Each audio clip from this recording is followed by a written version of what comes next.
बनाए कर्म की योजना, रहेगा लाभ का महीना। मकर राशि के जिद्दी और परिश्रमी जातकों, कैसा चल रहा है?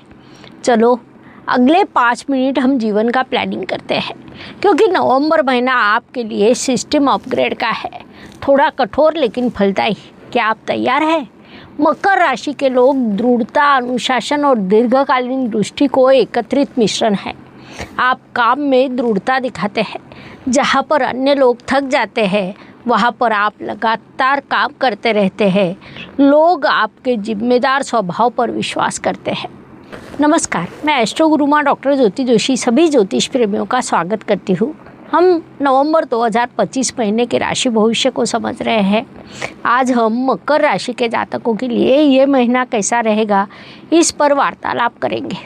विभिन्न दृष्टिकोण से इस महीने के ग्रह स्थिति का शास्त्रोक्त विश्लेषण करने वाले हैं। साथ ही वीडियो के अंत में मैं आपको इस महीने करने वाला विशेष उपाय भी बताने वाली हूँ। वीडियो अंत तक देखना न भूलें। एक और महत्वपूर्ण बात, हम विभिन्न दृष्टियों से ये महीना आपके लिए कैसा रहेगा बड़े विस्तार से बताते हैं। उस अनुसार आपका अनुभव क्या रहा, ये आप हमें कमेंट द्वारा हम तक पहुंचा सकते हैं, ताकि हमारे इस मार्गदर्शन का आपको लाभ हो रहा है ये बात हम तक पहुंच सके।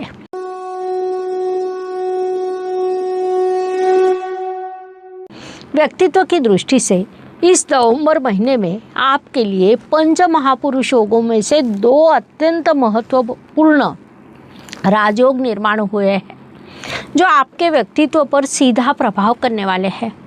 सप्तम स्थान में गुरुदेव द्वारा हंस योग और दशम स्थान में 2 तारीख को शुक्र द्वारा मालवीय योग निर्माण होने वाला है। ये दोनों बड़े राजयोग आपके लिए निर्माण हुए हैं। आप उचित योजना बनाएं, उस अनुसार प्रयास करें, पुनश्च प्रयास करें, आपको अत्यंत शुभ परिणाम प्राप्त होंगे। आपका व्यक्तित्व थोड़ा गंभीर और समर्पित है। इस नवंबर माह में ये 2 बड़े राजयोग आपको सफलता की ओर लेकर जाने वाले हैं। इस काल का सदुपयोग करें। धन परिवार वाणी की दृष्टि से आपके धन स्थान में राहु ग्रह विराजमान है। राहु आपके राशि स्वामी का मित्र है। विशेष बात है कि वह कुंभ राशि में है, जो उसकी स्वयं की राशि मानी जाती है, जिस कारण इस काल में आपको अत्यंत शुभ परिणाम प्राप्त होंगे। आपकी आय स्थिर रहेगी, लेकिन खर्च बढ़ने वाला है। पारिवारिक खर्च बढ़ने वाला है। स्वास्थ्य से संबंधित खर्च भी बढ़ने वाला है। घर में अकारण विवाद हो सकते हैं, लेकिन आपके शांत स्वभाव से समाप्त होंगे। वाणी में थोड़ी मधुरता और संयम रखें। आपसे यदि कठोर शब्दों का प्रयोग होता है, अनावश्यक तनाव बढ़ सकता है, ये मुख्य रूप से ध्यान में लें। पराक्रम एवं परिश्रम की दृष्टि से इस समय काल में परिश्रम का फल मिलने वाला है। अधिक परिश्रम करने पर प्रतिष्ठा बढ़ेगी। इस काल में आपके लिए यात्रा के योग निर्माण होने वाले हैं। काम के लिए की गई यात्रा आपके लिए लाभकारी हो सकती है। यात्रा को निकलने से पहले सभी महत्वपूर्ण दस्तावेजों की जांच कर ले, ये सलाह दी जाती है। वास्तु, वाहन, जमीन, सुख शांति सभी दृष्टियों से मकर जातकों के लिए ये महीना शुभ कहा जा सकता है। घर में प्रकाश आने दें, साफ सफाई रखें। उत्तर पूर्व दिशा या ईशान्य दिशा का कोना साफ सुथरा रखें, उसके सदैव शुभ परिणाम प्राप्त होते हैं। वाहन का इंश्योरेंस सर्विसिंग समय पर करें। बड़ी खरीदारी करने से पहले 2 बार विचार करें। माता जी की देखभाल करें। ये इस महीने आपके लिए सलाह लाभकारी रहेगी। शिक्षा, प्रेम, संतति, वैवाहिक सौख्य सभी दृष्टियों से आपके पंचमेश अपनी मूल त्रिकोण राशि में जाकर आपके लिए मालव्य राजयोग का निर्माण करने वाले हैं, जिस कारण इस काल में मकर राशि के विद्यार्थियों ने दीर्घकालीन प्रोजेक्ट बनाने चाहिए। वह आपके लिए लाभकारी रहेंगे। संतति से शुभ वार्ता प्राप्त होगी। संतति इच्छुक जातकों की मनोकामना पूरी होने की संभावना है। विवाह इच्छुक वधूवरों के विवाह जुड़ने के योग अचानक से निर्माण होंगे। विवाहित जातकों ने सौख्य बनाए रखना चाहिए। छोटे बड़े विवादों को नज़रअंदाज करें, ये सलाह दी जाती है। स्वास्थ्य, कर्ज, प्रतिस्पर्धी शत्रुओं की दृष्टि से मकर जातकों को पीठ का दर्द हो सकता है। या जोड़ों की समस्या निर्माण हो सकती है। थोड़ी थकान लग सकती है, इसलिए हर रोज़ व्यायाम करने का प्रयास करें। आहार पर ध्यान दें। इस काल में आपको कर्ज की आवश्यकता होने पर भी उसे ना लें, आपके लिए अधिक उपयुक्त रहेगा। पहले से कर्ज लिया हो तो उसे चुकाने का प्रयास करें। इस काल में शत्रु आपको परेशान कर सकते हैं, लेकिन आप संयम से उन पर विजय प्राप्त करने वाले हैं। इन सभी दृष्टियों से ये महीना आपके लिए थोड़ी चिंता का रहेगा। नौकरी एवं व्यवसाय की दृष्टि से नौकरी में जब जिम्मेदारियां बढ़ती है तब वे अवसरों के द्वार भी खुलती है। इसीलिए यदि आपको नई जिम्मेदारियां मिलती है तो उनका स्वीकार करें, उन्हें पूरा करने का प्रयास करें। व्यावसायिक जातकों ने इस काल में दीर्घकालीन प्लानिंग करना चाहिए। कोई भी निर्णय शीघ्रता से ना लें, क्योंकि आपको सफलता निश्चित रूप से मिलने वाली है। साथ ही ग्राहकों की प्रतिक्रियाओं पर ध्यान दें। संक्षेप में नौकरी एवं व्यवसाय, इन दोनों दृष्टियों से महीना लाभकारी कहा जा सकता है। इस काल का पूरा उपयोग करें।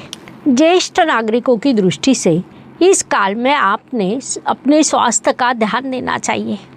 आपके लिए मानसिक शांति महत्वपूर्ण रहने वाली है। आपको परिवार से आधार मिलेगा। हर रोज़ हल्का व्यायाम करें, हर रोज़ मेडिटेशन करें।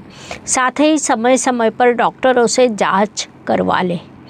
भाग्य एवं शुभ संकेत की दृष्टि से मकर जातकों के लिए इस काल में कई शुभ संकेत निर्माण हुए हैं। मुख्य रूप से आपके सप्तम स्थान में गुरुदेव द्वारा हंस राजयोग निर्माण हुआ है, जो पंच महापुरुष योगों में से अत्यंत महत्वपूर्ण राजयोग माना जाता है। विशेष बात है कि गुरुदेव कुंडली में काम त्रिकोण भी पूरा कर रहे हैं, जिस कारण अर्थ लाभ, धन लाभ, पारिवारिक सौख्य आपको प्राप्त होगा। विभिन्न चीज़ों में सफलता मिलेगी। इसके अलावा शुक्रदेव अर्थात आपके पंचमेश दशम स्थान में मालव्य राजयोग निर्माण कर रहे हैं। पैसा, पद, प्रतिष्ठा देने वाला ये राजयोग है। साथ ही दशम में कुंडली का केंद्र स्थान अत्यंत महत्वपूर्ण होने के कारण इस राजयोग से आपको भरपूर सफलता मिलेगी। महत्वपूर्ण बात है कि इस काल में आपके लाभेश लाभ स्थान में विराजमान है। इस प्रकार ये महीना आपके लिए कई शुभ संकेतों से भरा है। उनसे शुभ परिणाम प्राप्त होने वाले हैं। कर्म की दृष्टि से इस काल में कर्म करते समय आपको कुछ बाधाओं का सामना करना पड़ेगा, लेकिन आपको सदैव प्रयास करते रहने की सलाह दी जाती है। किए हुए परिश्रम, किए हुए प्रयास कभी कभी व्यर्थ नहीं जाते। आज नहीं तो कल उनसे लाभ अवश्य प्राप्त होता है। रोज़ का रूटीन सेट करें, काम का टाइम टेबल बनाएं, उसमें कम से कम 20 मिनट ध्यान और व्यायाम के लिए निकालें। यही इस काल में लाभकारी रहेगा। लाभ की दृष्टि से मकर जातकों के लिए महीना लाभ का है। इस काल में आपको विभिन्न मार्गों से लाभ प्राप्त होने वाला है, क्योंकि लाभ स्थान में लाभेश स्वयं विराजमान है। विशेष बात है कि भाग्येश भी वहीं पर विराजमान है। इसीलिए बड़े स्वप्न देखें, उचित योजना बनाएं और भरपूर लाभ प्राप्त कर लें। व्यय एवं प्रदेश गमन की दृष्टि से इस काल में आपका खर्च बढ़ सकता है, लेकिन उसकी अधिक चिंता न करें। इस दृष्टि से उचित व्यवस्था निश्चित रूप से होगी। विशेष रूप से आप घर के लिए, वास्तु के लिए खर्च करेंगे। स्वास्थ्य पर भी खर्च हो सकता है। विदेश में स्थित जातकों ने सोच समझकर निर्णय लेना चाहिए। भविष्य का ध्यान रखें। महाभारत की कई कथाएं आज भी मार्गदर्शक होती है। ऐसी ही एक कथा भीष्म पितामह की है। उन्होंने अपना संपूर्ण जीवन समर्पित किया, वैभव का त्याग किया, सत्ता का त्याग किया। उन्होंने अपने पिता के लिए शपथ ली, कठोर अनुशासन का पालन किया। फिर भी जीवन के अंतिम समय पर वे वेदना के शिकार हुए। धैर्य और कर्तव्य महत्वपूर्ण होता है, लेकिन उसके साथ मानवता और रिश्तों का ध्यान रखना भी महत्वपूर्ण होता है। ये पितामह भीष्म के चरित्र से हमारे ध्यान में आता है। मकर राशि के जातकों ने ये महीना आपके कर्तव्य का, संयम का, योजना का, परीक्षा का काल है। परिश्रम के परिणाम मिलेंगे। उचित योजना बनाइए, उस अनुसार दृढ़ता से कदम रखें। हमारा ये चैनल केवल ज्योतिष सीखने के लिए नहीं, तो ये चैनल जीवन को दिशा देने का माध्यम है। ये मार्गदर्शन अगर उपयुक्त लगे, मेरी कही बातें यदि आपसे जुड़ती है तो कमेंट बॉक्स में लिखना न भूलें। आपके कुछ प्रश्न हैं उन्हें भी लिखें। आपके कमेंट हमारे लिए अत्यंत महत्वपूर्ण होते हैं, इसीलिए ज्योतिष प्रेमियों के कमेंट को मैं उत्तर देने का प्रयास अवश्य करती हूँ, लेकिन फ़ोन ना करें, यूट्यूब पर कमेंट करें। हर सुबह नया दिन होता है, उसके बाद रात होती है, दिन के बाद रात और रात के बाद दिन। ये प्रकृति का चक्र है जो मनुष्य जीवन पर लागू है। फलस्वरूप हर दिन हर किसी के लिए समान नहीं होता। कुछ दिन शुभ, कुछ अशुभ या तनावपूर्ण होते हैं। ये सब मुख्य रूप से चंद्रमा के गोचर पर निर्भर है। उस दृष्टि से मकर जातकों के लिए 8, 17 और 27 ये दिन शुभ, 6, 14, 24 ये दिन तनाव तथा संघर्ष के भरे रहेंगे। इस बात को ध्यान में लेकर योजना बनाइए। ज्योतिष में अत्यंत छोटे छोटे लेकिन बड़ा परिणाम करने वाले उपाय बताए गए हैं। अशुभ चीज़ों की अशुभता कम करने का, शुभ चीज़ों की शुभता बढ़ाने का उनमें सामर्थ्य होता है। 28 नवंबर को विश्व के न्यायाधीश शनिदेव मार्गी होंगे। अंक शास्त्र के अनुसार 8 शनिदेव का अंक है। मार्गी होने वाले शनिदेव आपके लिए सकारात्मक हो।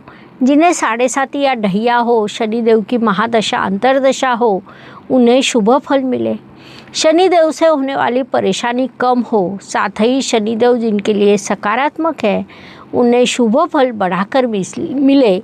इसलिए राशि के अनुसार 8 मंत्र दे रही हूँ। ओम पावनाय नमः, ओम धनदाय नमः, ओम धनुष्मते नमः, ओम तनु प्रकाश देहाय नमः, ओम तामसाय नमः, ओम अशेष जनवद्याय नमः, ओम विशेष फलदायिने नमः, ओम वशीकृत जनेशाय नमः। ये 8 मंत्र आपको डिस्क्रिप्शन बॉक्स में मिल जाएंगे। इन 8 मंत्रों का आपने 8-8 बार पाठ करना चाहिए, जिनके आपको अत्यंत शुभ परिणाम प्राप्त होंगे। नवंबर 2025 ये महीना मकर जातकों के लिए कैसा रहेगा, ये समझने के लिए जानकारी पर्याप्त है। अगले भाग में हम अगली राशि के लिए ये महीना कैसा रहेगा, ये समझने के लिए पुनश्च मिलेंगे। वीडियो अच्छा लगा हो तो लाइक, सब्सक्राइब करें, शेयर करें। कमेंट बॉक्स में हर हर ज्योतिष, घर घर ज्योतिष लिखना न भूलें। धन्यवाद। शुभम भवतु। जय ज्योतिष। ज्योतिष का अध्ययन तथा शास्त्र की शास्त्रीय तरीके से पढ़ाई करने के लिए मेरी 2 किताबें प्रकाशित हो चुकी है, उनका अवश्य लाभ लीजिए। Please like, share and subscribe the channel. और हाँ, बेल आइकॉन दबाना ना भूलें। धन्यवाद।